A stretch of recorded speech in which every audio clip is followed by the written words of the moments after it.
Gênesis capítulo 35. Deus disse a Jacó: levanta-te, sobe a Betel e fixa-te ali. Ali erguerá um altar ao Deus que te apareceu quando fugias da presença de teu irmão Esaú. Jacó disse à sua família e a todos os que estavam com ele: lançai fora os deuses estrangeiros que estão no meio de vós. Purificai-vos e mudai vossas roupas. Partamos e subamos a Betel.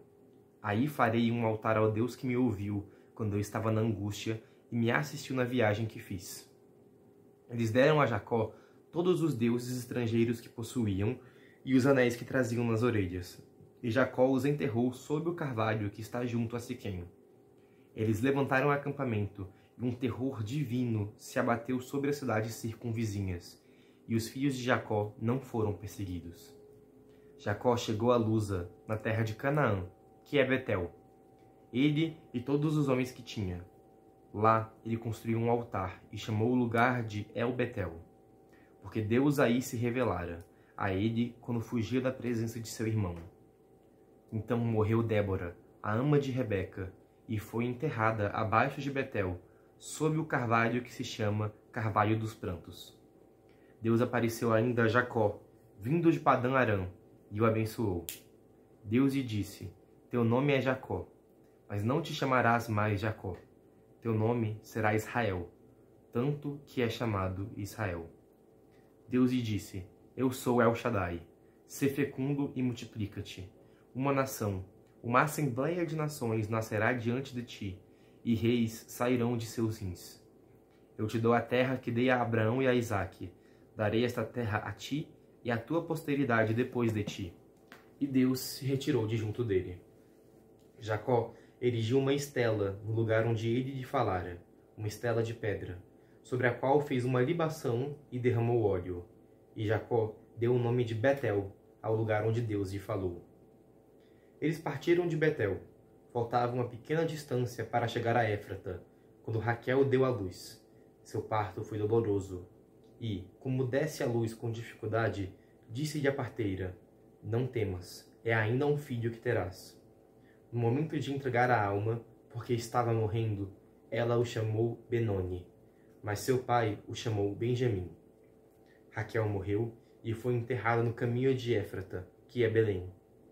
Jacó erigiu uma estela sobre seu túmulo. É a estela do túmulo de Raquel, que existe até hoje.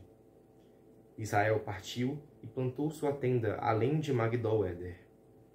Enquanto Israel habitava naquela região, Ruben foi dormir com Bala, a concubina de seu pai, e Israel o soube. Os filhos de Jacó foram em número de 12. Os filhos de Lia, o primogênito de Jacó, Ruben, depois Simeão, Levi, Judá, Issacar e Zabulon. Os filhos de Raquel, José e Benjamim. Os filhos de Bala, a serva de Raquel, Dan e Neftali. Os filhos de Zelfa, a serva de Lia, Gade e Asser. Estes são os filhos gerados a Jacó em Padã-Arã. Veio Jacó a seu pai, Isaque, em Mambré, em Cariate-Arbe, que é Hebron, onde habitaram Abraão e Isaque. A duração da vida de Isaque foi de 180 anos, e Isaque expirou. Ele morreu e reuniu-se a sua parentela, velho e saciado de dias. Seus filhos Esaú e Jacó o enterraram. Tá, tem muita coisa aqui nesse capítulo que parece meio repetida, né? A gente vê que tem uma outra narrativa explicando o nome Betel. De novo, Jacó recebe o nome de Israel. Mas aí logo em seguida ele chama Israel de Jacó de novo. Então assim, parece que tem vários textos e traduções diferentes muito misturados nesse capítulo. Mas enfim, ele fala algumas coisas importantes. Primeiro, sobre a questão de Israel abandonar todos os outros deuses. Então, por todas as influências que teve dos povos da Mesopotâmia, ali de onde Abraão veio, apesar de todos os povos vizinhos que estavam ameaçando culturalmente e militarmente o povo de Israel, eles se unem ao seu único Deus e jogam fora tudo que não é dele. E graças a isso, graças a manter essa aliança então entre o povo e o seu único Deus, Deus protege Israel de todos os vizinhos. Então, você vê que numa situação que Israel poderia estar vulnerável, porque tinha acabado de rolar o massacre, né, de Simeão e Levi, E aí Deus manda uma tempestade para as cidades vizinhas para eles poderem deixar Siquém e ir embora em paz. Não é a primeira vez que Deus vai proteger Israel durante a fuga de algum lugar. Uma coisa interessante, tem um versículo aqui, é o 7, que fala bem assim: lá ele construiu um altar e chamou o lugar de El Betel, porque Deus aí se revelara. E na nota de rodapé ele explica que em hebraico esse verbo se revelar está no plural. E isso explica que provavelmente, possivelmente, né, o autor estava se referindo à revelação das figuras angelicais que tem no capítulo 28. Mas eu vou forçar a barra aqui, claro, e falar que, pô, tá falando que Deus se revelou, só que no plural. Eu leio isso com uma visão muito trinitária mesmo, assim, de que tá colocando aí, claro que, não que Jacó e Israel reconheçam Deus como plural agora, mas eu achei interessante porque na hora que eu vi essa ambiguidade aqui, eu já pensei nisso. Foi a primeira coisa que me veio na cabeça. Todas as vezes que Deus age no plural aqui, desde o Gênesis capítulo 1, né? Assim, deixa essa ambiguidade sobre, pô, quem é a figura de Deus, para esse Deus plural que fala como se fosse mais de uma pessoa. Tá, já falei que isso é uma nova narrativa, né? Então tem uma duplicidade de histórias. Mais uma vez, explica o nome de Betel várias vezes, se remete várias vezes, ele de novo ergue a estela, ele se derrama, se unge com óleo, dá o nome do lugar, e recebe o nome de Israel de novo. Então, enfim, nasce o último filho de Jacó, ou Israel, que é Benjamim. Acho até engraçado porque ele fala dos filhos gerados a Jacó em Padan Aram, mas Benjamim não nasceu em Padan Aram. Dos 12 filhos de Jacó, é o único filho dele que nasceu em Canaã, o que é curioso, interessante.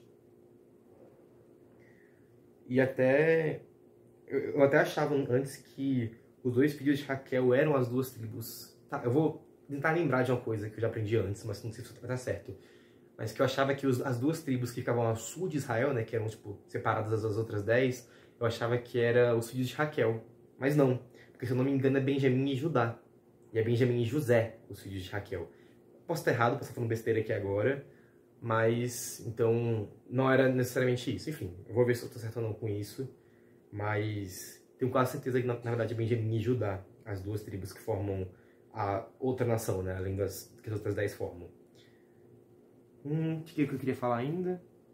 Ah, sim, a figura da morte de Isaac que só veio agora. Eu tinha a impressão que ele já estava morto. Mas é porque também o cara já tá moribundo há uns 10 capítulos, né? Então nem me toquei disso. Mas é interessante porque a morte dele faz muito paralelo com a morte de Abraão, por causa da uma união súbita dos dois filhos para enterrar o pai. Do que nem Isaac e Ismael se juntam de repente e se conciliam ali para enterrar o pai, aqui Esaú e Jacó se juntam. Nem tem nenhuma menção a eles estarem brigados ou a eles estarem, tipo, ou a traição de Jacó, né? Então, mas eles se juntam ali e enterram o pai. Era isso.